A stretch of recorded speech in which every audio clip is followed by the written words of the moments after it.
Hello, I'm now live, and maybe you are too. I'm wearing sequins.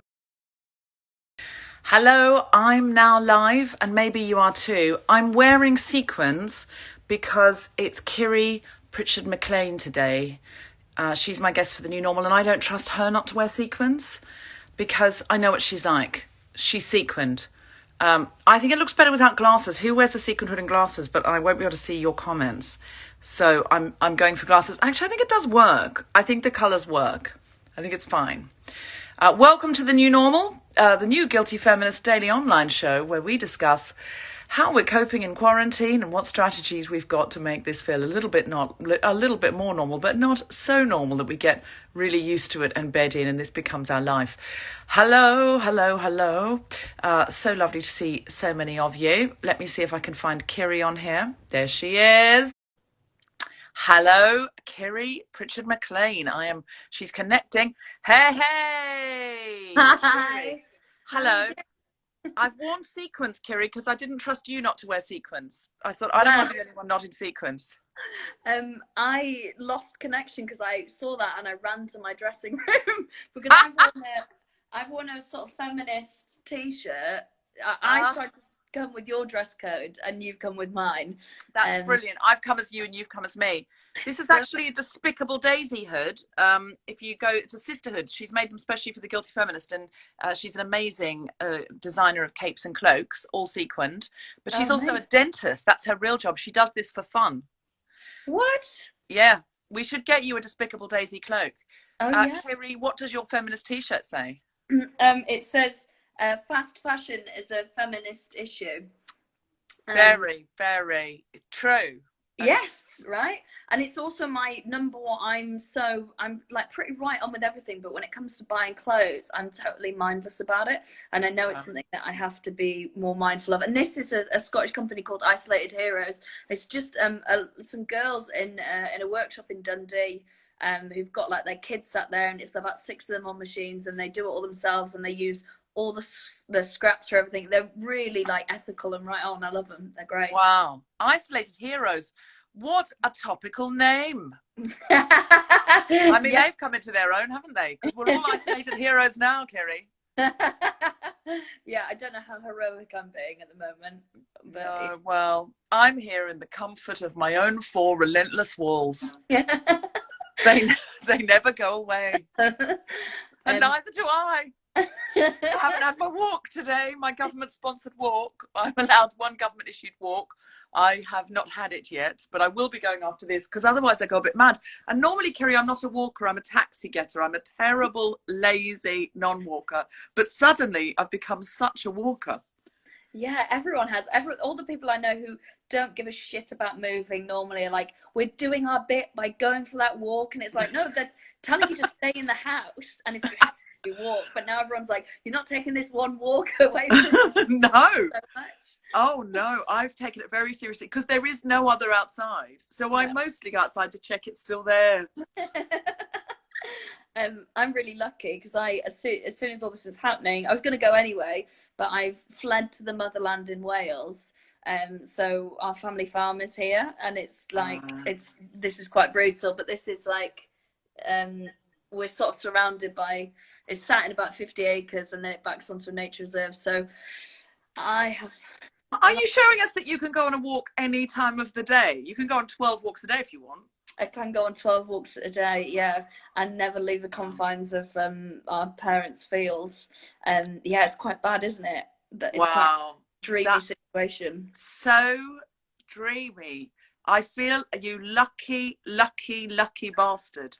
It is. I mean, what the internet shit is like, and there's, the supermarkets, you can't get any food, um, 'cause it's only a small island. But at the same time, I see my friends losing their fucking minds, being like, Mm. I'm gonna write a musical quiz in the two-bedroom flat. And I don't feel like I'm doing that yet. I feel like it feels quite normal. Do you know what a weird side effect of it is because I'm like you, not to the same extent, but like I'm a workaholic and have worked since I was 14. This is the longest time off I've ever had in my life, Mm. and being forced to take it has actually been very brilliant for my brain. In that I'm like, oh, the world hasn't ended because I've stopped working. It's been a huge realization for me that like it's okay. You can stop working and think. I mean, only because the rest of the world has ended. But, Yes, yes. When I say I go outside to check the world is there, most of it isn't. Most of it is just, it's Camden is a ghost town.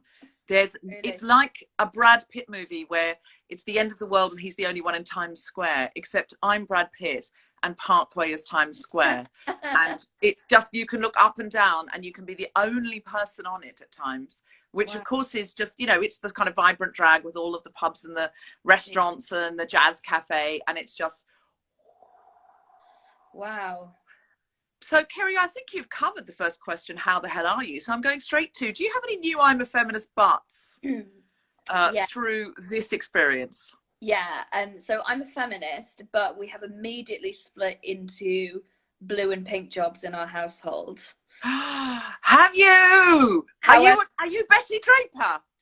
however, the blue jobs are taking the bins out, taking all the composting out, cooking every single meal, washing up every single meal, and the pink job is lighting a fire every other night if it gets a bit cold.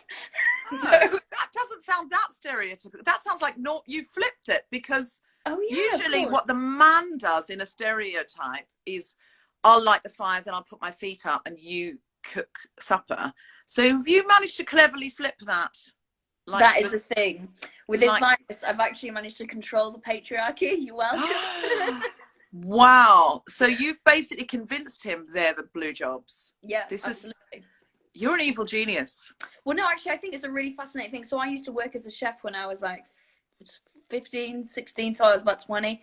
And I work with female chefs and male chefs. There's a massive difference in how they work that's fascinating. But I noticed that like around cooking, if a woman cooks, she's a cook. And if a man cooks, he's a He's a chef. chef, So yeah. it's now seen as like an attractive masculine trait. That's true, actually. That's true. Yeah, And I don't know why I'm saying you're an evil genius. There's absolutely no reason. I mean, I live in a house where Tom does all the cooking. he's I haven't brilliant. cooked anything since, I've never cooked anything since I've been with him. And so, you know, I often say if we have people over, I make cocktails and introductions. And people sometimes used to be quite judgy about that. They used to go, ooh, they used to kind of tease me about it and go, like, you let your husband cook everything and you don't do anything. And I'm like, how would it be if I cooked everything and he was pouring woo-woos and mixing woo-woos? You wouldn't notice. And they realized that was true. And then it was a mere 10 years later that feminism was rebooted and for the you know, rebooted for the pub, and then they've decided now I'm an amazing feminist for doing it. Well, playing the long game on that one. I've really played the long game. So I'm going to move on to my next question, which is, do you have any coping strategies for being emotionally and mentally stable? Because you've said, okay, you're in Wales, you're in the country, and sometimes you retreat there anyway, and you're actually, it's quite good for your brain. But now you've got to think, well, I don't know how long this is going to go on. When can I get back on a stage, you know, which is our job.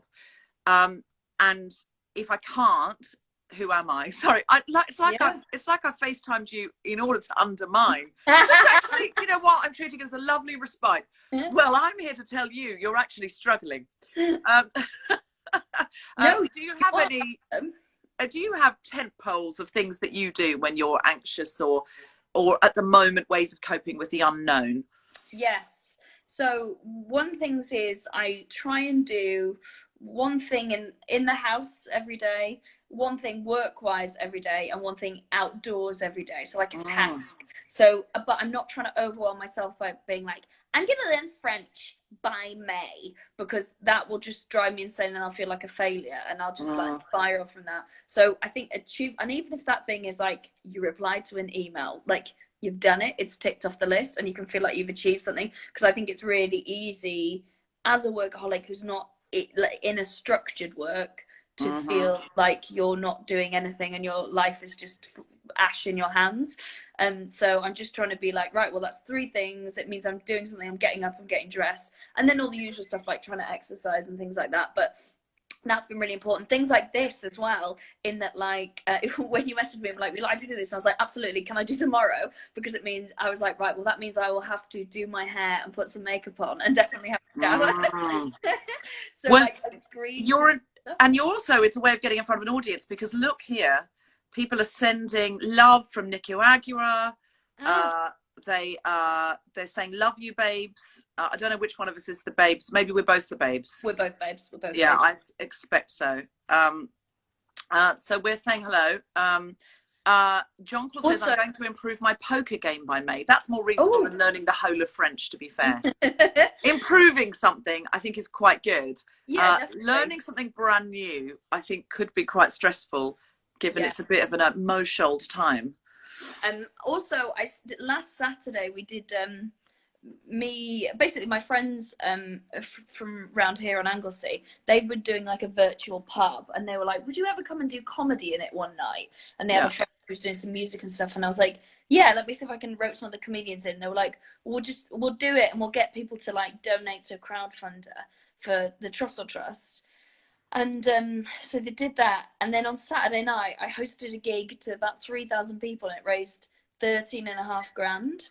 They did Wow. online comedy night, and it was No. so fun, and so also it's so like edifying. I hadn't realized how dependent I'd become on performing, on how much Mm. like my self-worth is intrinsically linked to having an audience. Mm-mm. But also, like, just doing what you do well. And I mean, there is, of course, that audience dimension, but it's just doing what you do well, and you're brilliant on stage. How was it, though, performing comedy with nobody? They were laughing, but you couldn't hear them laughing. What's that like? That is weird and some getting used to. My job was slightly easier, so I was comparing. So we would cut to people who had paid for like a front row ticket in a Zoom conversation, and I'd just be in someone's living room comparing with them, which was incredible. Oh, this is really Wow. nice. Someone said they watched it and it was amazing. And then you kind of get used to not hearing the laughter, but when you've been on stage for years, you know where and when it should come. And also it's like it's no real different to doing like a TV record where it's a bit sort of like, stagnant and weird, and all the acts just did it and did their sets, and it was so brilliant. It was so, like I was sitting watching, laughing along, and so we're going to do some more, I think, every Saturday. Wow. Can we do a guilty feminist one? Yes, absolutely. Yeah, definitely. That Yeah, would be definitely. great. It's such a good way of doing it, because also the fact of like being able to talk to people is like, that's a massive thing I never thought I would miss, is asking someone where they're from, what they do for a living. Like I never thought, And but you could do that honestly, because it's front row.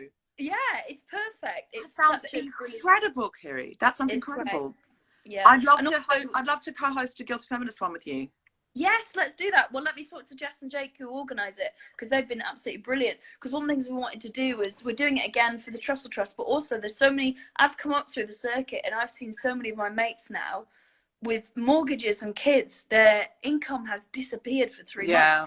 They're Yeah. fucked. So this gig is a way of like, so we're like, right, obviously like we're going to give a load to the food bank, but we're going to pay the comics as well, because so many people, their legs have just been kicked out from Oh underneath yeah. them. That's literally all people do. There are people that survive entirely on, not survive. They do what, but they've got their gigs in the diary till December, and that means Yeah. they can pay all their bills, and they can go to the cinema and book a holiday and pay buy Christmas presents for their kids, and all of that is banked because they know how many gigs they've got. And if all of those gigs are just suddenly gone, so yeah, I'm quite big on paying people whatever I can at the moment, Yeah, because definitely. that reason. And some comics, who've got more of a telly profile and got some money in the bank, have said give it to other comics. So, which I think you've actually very kindly said, but mostly I've tried to pay people, because people are working gig to gig, and I don't think people realize that about comics. Yeah. So I should ask you the next question, like some kind of professional. Is there anything, Kiri, you're surprised by about this whole phenomenon, about your own reaction or the reaction of the human race? I think after the election result and the referendum and how like divisive and divided everything's been, I thought that we were like forever in entrenched camps of what's right and wrong. And then it's important to remind yourself that ultimately everyone has the same things. They want to be healthy, happy, and safe, and for their family and friends to be the same. And I think something as horrific as this has reminded people about like common values, as in like you know, you see, it's been really fascinating. So what I do every morning is I go on the internet and I try and find preferably a small company that is just trying to do their thing, and whether that's like giving people 10% off and that money goes, you know, like to a food bank or whatever. Like, it's so interesting the individual impact that people are making. Like, we can't trust big companies to do right by us at all, although people like Morrison's are being great. But like, it's amazing how much these small businesses who are operating on fuck all anyway are stepping up and looking after people. I don't see anyone in my social media really who isn't being responsible for someone else or contributing in some way, and it's so heartening. And I'm like, that's it. That's the UK I thought we were in. Like, you know, that's what I thought we were. And it's such a nice thing of being like, yeah, don't get in that headspace of being like, these people who vote this way are like this, like these people who voted this are this. Like, it's not that. We're all just trying to do the best we can, and sometimes, you know, our outside influences make us think that this is the best thing for us, or have made us double down and feel like, no, I know best, when you possibly don't. So I'm hoping it'll just bring everything back onto a slightly even keel, but maybe that's me just being a mad hippie anyway. But No, I'm also hoping that people who voted for Brexit because they were frightened of people coming into their borders will actually realise now, if you have a disaster on, then you start to protect yourself. And especially people who fear refugees coming because they're saying, oh, we've only got so many resources. Right now, if the government said, we're really sorry to tell you this virus has mutated, and if you're in these areas, you are absolutely, you know, you've got a higher chance of dying than living, people would run. We've already seen that. People will go down and grab the loo roll. And I really hope it gives people more empathy for people who are needing to leave somewhere and come somewhere safer, because it's that, and the way that people are looking after each other in their own communities, to extend that. It turns out we're all human beings. This is a global pandemic. This virus does not discriminate on the basis of race. And or, you know, gender or gender queerness. So we've got to come together now. And what we're seeing, I hope we see that further stretch, especially when this goes away. But it is heartening. I watched the John Krasinski show yesterday about Good News, and I bawled my eyes out because I needed a cry. Do you have any kind of routine? You've already told us a little bit about your routine. Have you put anything in that you don't normally do just to make it feel like a day? I've gone fully mad and bought a hula hoop. So I try and teach myself to hula hoop in the garden every morning, and I put a video of myself on it yesterday, and it's so bad. I've had 5 DMs from people who are like, I will give you a free lesson. Oh wow. Hula hoop. So, but I'm determined to get there by myself. But do you know, one of the things I do is I do my little Duolingo app for Welsh. So my partner and I do that in the morning, and it's like, okay, you start off. And then one of us makes breakfast. I made breakfast once for the first time in this whole thing. So I'm like, one of us will make breakfast. It will be him. It will be yes. One of us make breakfast. It will always be him. Yeah, I made banana pancakes this morning, and they looked like fucking shit, but they were nice. Excuse my mouth. So yeah, we'll do our little language things. We'll go down, have breakfast, and then we go, what do you want to achieve today? And try and help the other one as well. And sometimes his will be like, he's built a little gym in one of the barns. It's one of the grimmest things I've ever seen. But he loves it. Oh, I saw that on Instagram. Yeah, it does look like a gym, a fitness first at the end of the world. Yes. It's basically, if you were in The Walking Dead and you thought, do you know what? Just so I can get a bit of an edge on the zombies, I'm going to go and work out. That would be the gym. Absolutely, yeah. So I've been going in there every other day, but he's in there every day, like really hammering it. But that's really good for his brain, and it feel like he's achieving stuff, and then keeping each other on task as well for like work. So we'll have a little chat about like what do you want to do today, and then over the course of the day we'll try and do that, and also hopefully distract ourselves from just fucking buying shit online. I'm so bad for it. Like, when I'm bored, I basically buy stuff online. and I can't do that when I don't know where my income is going to be coming from. We And don't. Well, we don't know when we can earn again. That's the thing. So even if no, you've been, you know, very industrious and saved money and lucky enough to have the kind of yeah, job where you can save some money, you just don't know. None of us know how long it's going to go on for. So it feels frightening spending. But of course, yeah. you're right. There's a little bit of you that goes, oh, you know, can I just go and have a little look on what's on ASOS, even if I don't buy anything? Don't buy anything from ASOS, because I've been looking up companies who are treating their people well, and who, because I love ASOS, and ASOS is one of the ones who are not, they're not letting them wear protective masks in the factories, is what I'd read today. So don't do ASOS. But this is how bad it got. 2 days ago, I went on this fucking home shop. Basically, I'll send you a picture of it, or I'll put it up on Instagram. A pizza cutter that's in the shape of a cheetah, like. Now, no one needs that, and I definitely didn't need to spend £10 on a pizza cutter, but it is like the truest symbol that I've lost my fucking mind. Pizza cutter. And it is, I opened it up, and I've never been so embarrassed of, in fact, it's on my Instagram stories. I've never been so embarrassed of a purchase in all my life. That's what I am now. I'm just someone who owns a cheetah pizza. I don't even eat pizza. We never have it. But, Wow. and we've already got a pizza cutter. I've just lost my mind. I've just lost my mind. People are being very angry that I've mentioned ASOS. Can I just say, I actually very rarely ever shop on ASOS. The reason I said ASOS is they do the Choose Love shirts, and Yes. they are very, very good to choose love. So that's the reason I said ASOS. I tend not to buy my actual clothes there, but I will say they have supported Choose Love. And it's very difficult because, you know, we nobody's perfect. We're trying to hold everybody to the best possible standards, but it's a good reason to write to ASOS and say, we want to buy the Choose Love stuff, but also can you do these following things? Well, that's a good idea. I thought of that. Oh, I just need to get my, can you bust? Because I need to get my Diet Coke because I'm going to cough and I don't want people to think I have the virus and I just have a dry throat. No problem. You bust? Other things I also bought, if you want to know how my breakdown's going, is a whale, which has a long tail, and that's a kitchen roll holder because every house needs one of those. A cushion with monkeys all over, and a selfie light. And I'm not vain, but I was talking to someone. I was doing one of these type things with someone, and they looked amazing, and I was like, "What is it?" It's because I have one of those fucking selfie lights.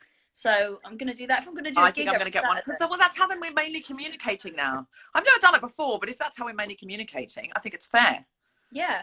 Also, I just saw someone wrote, I bought a DIY make your own vulva kit. I love that everyone. Yes. Oh, do you know the other thing I'm doing? Cast your vulva, Kiri. Cast it. I do. Not make it. Cast it. That means.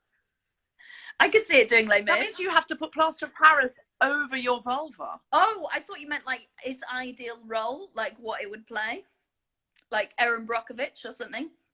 But it means make an actual said like cast of it. Oh, that said like a performer. Your vulva's going to be doing self tapes through this. What's its casting? Business like.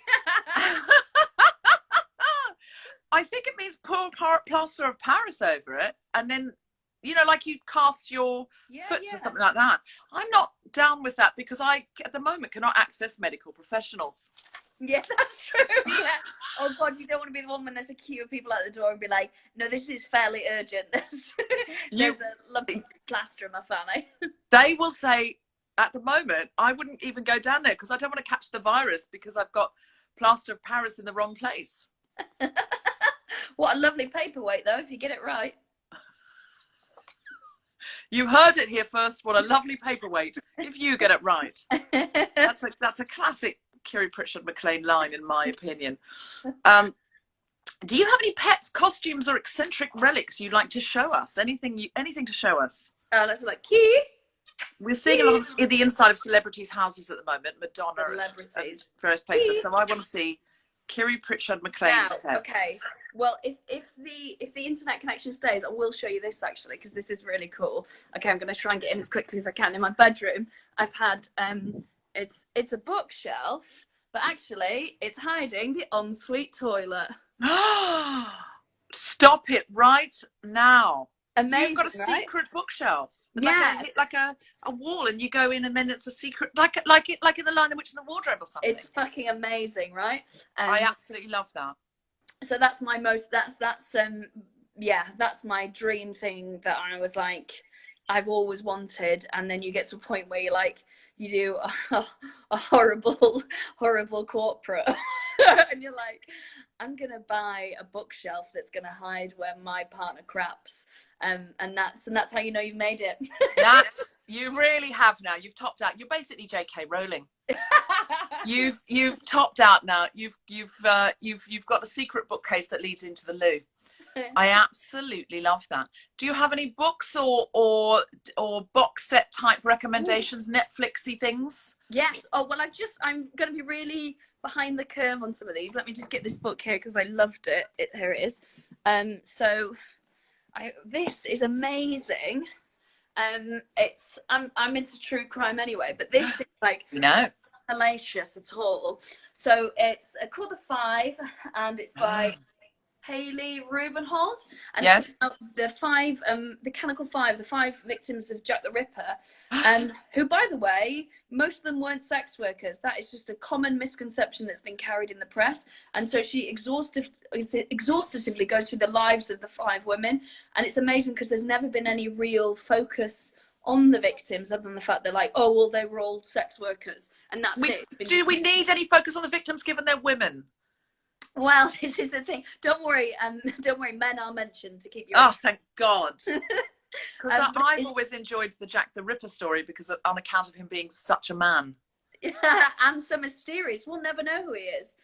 Or was he a man? It could have been Queen Victoria, they say. We will never know. But, I think Alan Laws from Hell claims it was, yes, someone sent by Queen Victoria. But this, honestly, is absolutely brilliant. Also, if you like history, it gives you an amazing deep dive into the history at the time. And you realise when they use contemporary quotes about, is it Stephen Wright who killed those women in Ipswich? Nothing has changed. I mean, we're just doing, my friend and I, Rachel, we do All Killer No Filler.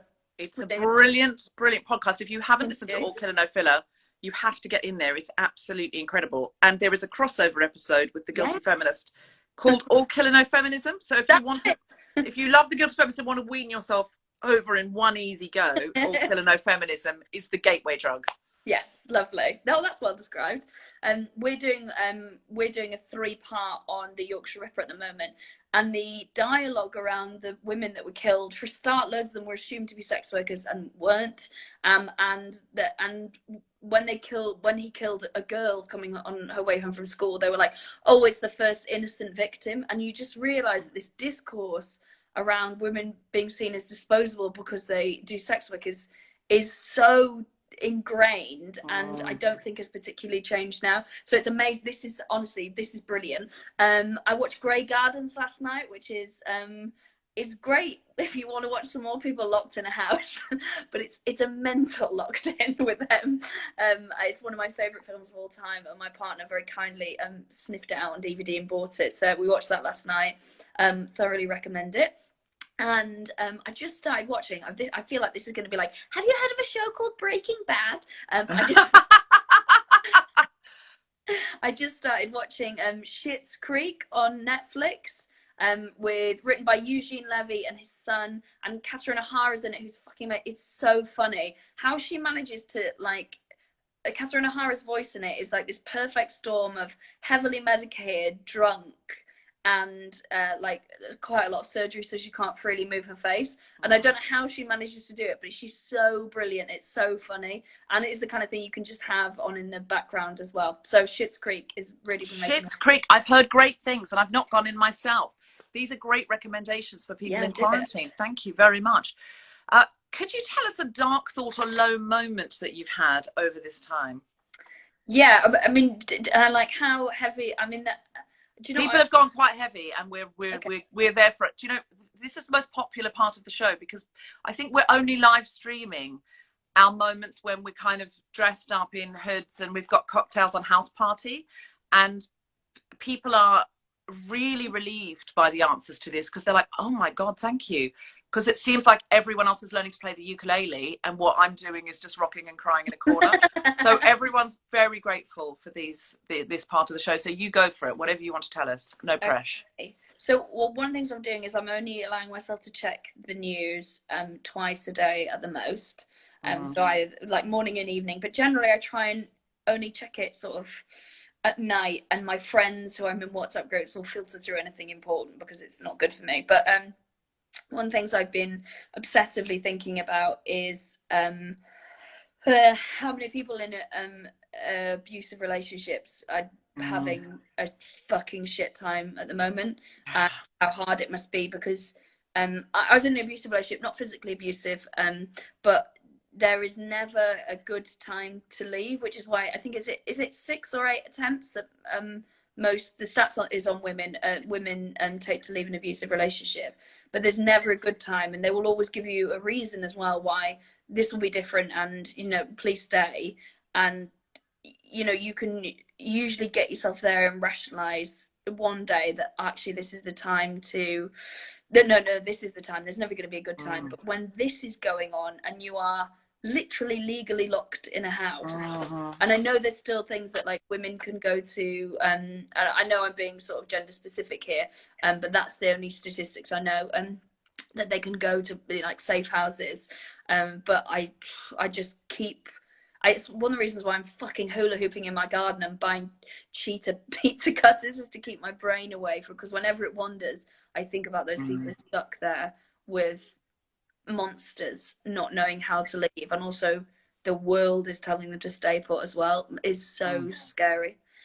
the You're not the first person to say that, and yeah, I've been having horrible daydreams about what must be going on in my local community, even in Camden, for children as well, people of Yeah, minority genders, anybody, disabled people, anyone who doesn't have the upper body strength to push past and say, well, I am going and I'm going to go into quarantine with somebody else, or maybe doesn't have the emotional capacity, even if they do have the kind of strength to get out. yeah. But yeah, we must keep an eye on our neighbours, and we must support refugees as well. Thank you so much for sharing that with us. Do you have a piece of online feminism that we could contribute to today? Something an action we could Yeah. do. So there's a brilliant charity called Every Month Manchester, who when I'm on tour, I always collect period poverty. Like I collect jam rags and that period products, and then distribute them to the local community if I can, if there is one in the place. And Manchester's local one where I live is Every Month Manchester, and they're an amazing organisation, and they're still distributing to food banks. Although what they do need now is, because people can't bring physical donations, is financial donations, Right. because then they've got their volunteers that will send them out to the food banks. And it's literally one amazing girl, and her and her mum's spare bedroom has been taken over with just piles and piles of tampons and sanitary. Wow.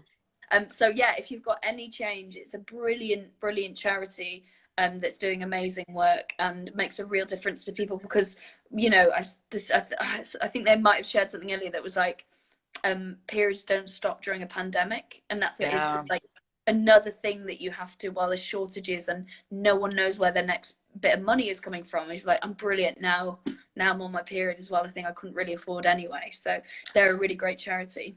Well, I've made a story coincidentally about exactly that. So if when this finishes, you just go on the Guilty Feminist stories, you'll be able to swipe up. Even if you've only got £1, that would make a big difference. If you don't have any money because you genuinely don't know when you're going to get paid again, just amplify them. Give them a Yeah, follow. That's really encouraging to people who are doing this kind of thing. Retweet something that they've said, tell other people, because loads of people actually are doing their full-time job they used to do from home, and now they're not going to the pub, they're not spending money, their gym membership's been suspended, they're not going to Pizza Express. So there's lots of people who still have their income, but many fewer outgoings now. So amplify it to someone who has got money, yeah, and that will really help. So and so just let them be seen, and just, or send them a tweet or an Instagram message saying you're doing a great job. I mean, that's really encouraging. So get involved with that. Check it out in our stories. And Kiri, if you could make a story too, and also anything like the books or films that you've recommended and TV shows, if you want to make a little story with any of those so people can find them, that would be great. great. Also, every week or every day this show is, every day, Monday to Friday, uh, the merch store makes a lovely t-shirt based on one of the things that you've said. So yesterday, Ellen Jones's t-shirt is going to say "Big Gay Mess," and then it says Ellen Jones and it says the new normal. And if you buy those t-shirts from the merch store, you just go to guiltyfeminist.com and it's our merch store, so you click through on that. Then all the profit, the merch store aren't taking any profit, it goes to the artist exactly to support them. And if the artist rejects that money on account of being too rich, then it will go to another artist or a fund for struggling artists. So have you got anything, is anything Kiri said that you'd like to see on a t-shirt? Otherwise we'll scroll back. I suspect it's something around vaginas in plaster. That or a cheetah pizza cutter, isn't it? Yes, I've got properly bad. Or what's your hula hooping? Cheetah pizza cutter. Yeah, that's fun.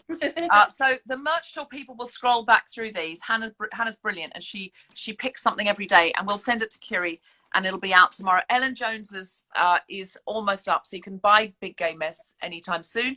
And there's all sorts of other lovely ones there. Alison Spittle's is I wouldn't catch Corona for a flake, or don't catch Corona for a flake. There are brilliant ones, so check them all out and support that, because they're fun quarantine t-shirts for being in the house, but afterwards there will be a piece of history when we're allowed to leave the house again. Who knows when that could be. Could I ask what you're most excited to do when this is over, when quarantine's over, if things are back to normal in inverted commas? What would you like to do? Is there anything you're jonesing for? A meal, a show, any night out? Yeah, the Chinese by this farm is like, it's the only Chinese probably in about a 25-mile radius, and it happens to be fucking brilliant. It's got no right to be brilliant. So I'm going to order as much as that is in my bank account of Chinese food from there. And the tofu is so good. They do vegan stuff, which is like in the countryside of Wales, you've never think. Although one thing is, we always get loads and loads of tofu, and they know it's us because of how much tofu we get. And then we went in there the other day, and the guy was like, the tofu's really fresh for you today, so you're gonna really like it. And we were like, great. Weird that he specified this time's fresh. And we had it, and it was the worst tofu we've ever had. So we realised that we only really like the tofu from there if it's sort of been not fresh. Not fresh. if it's 4-day-old tofu. 4-day-old tofu. Kiri, someone suggested your vulva would make a nice paperweight. Could be your t-shirt. I love that. Yeah, I love that. I'll buy that t-shirt 100%. And somebody else has said Vulva Caster's Broadway lead. So there's ideas there, Hannah. Knock yourself out and we'll run them by Kiri. What hope do you, we're nearly at the end, sadly, but I need to ask you, what do you hope humanity will learn from this, if anything? Do you know what? That so many people can work from home. Like, yes, we don't need to be in these buildings that cost lots of money and use lots of electricity. Like, I appreciate it's difficult for people with children, but they'll be back in school. I think that working from home, you trust people to be productive and to love their jobs. I think we're all suddenly appreciating how much our jobs are distracting us from ourselves.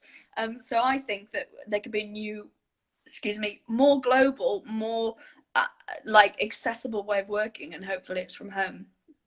Wonderful. And that really covers what habits might stay with us beyond. Do you think? I think that's probably the case, that I think half of my meetings, which I was running around such a pace of life, will turn into Zoom calls. And the ones where I really need to be in the room or want to be in the room will be in the room. But often we'll ask, could this be a Zoom call? Could this be a FaceTime? Yeah. And we won't be rushing around, using transport, contributing to environmental decay. We'll stay in our houses a bit more, and we'll just slow down. Definitely. It's more meetings in pajamas. Yes, please. Or sequin hoods, whatever works for you. Kiri, is there anything we can do for you? Anything you'd like us to direct us to that you're doing, or anything else you want to leave on the table? Come to the gig on Saturday. Oh yes. It has tell you what, almost exclusive Guilty Feminist. I don't think we've released the lineup yet. Nish Kumar, Nina Gilligan, who's fucking brilliant. You might not have heard of her. She's absolutely brilliant. And Tom Allen and me hosting, and Grace. Grace is going to do some music at the start. Fantastic. Could you make a story of that so we can buy tickets? And if you add @The Guilty Feminist I'll share it here, and Oh, then thank you. everyone can see it. And we'll say, hey, this is what Kiri said. So go to that gig, listen to All Killer No Filler. There's some A Musical back catalogue as well, isn't there? Yeah, A yeah. Musical's amazing. Yes, and you've done a brilliant podcast with us, so you can find the musical podcast with Deborah, who is and Tom gets involved as well because they're an incredibly knowledgeable couple. Yeah, so listen to that. When it comes to show tunes, we very much are. Kiri, it's been absolutely wonderful to have you on the new normal. We hope the new normal becomes something more akin to the old normal, but with some of the bits of the new normal, the best bits saved. You have been absolutely lovely, and let's try and do a Guilty Feminist night together. Yes, I'll message you about that after this. Thanks for having me. Bye. Bye. Ooh. She's going. She's gone. Thank you so much, everybody, for coming along to the new normal today. The Guilty Feminist has a Patreon. We have a merch store. We have all sorts of things. So check those out. And at the Guilty Feminist at guiltyfeminist.com. And give us a follow on at DFDubs, where I'm doing lots of content as well. It's been absolutely lovely to see you, and have a wonderful 24 hours. Tomorrow, I know we've got Kemah Bob. I think it's tomorrow. We've got Jade Adams, I think, on Thursday, and Sindhu V on Friday, if I've got that right. It is on my stories and it is on the feed. So just check the days.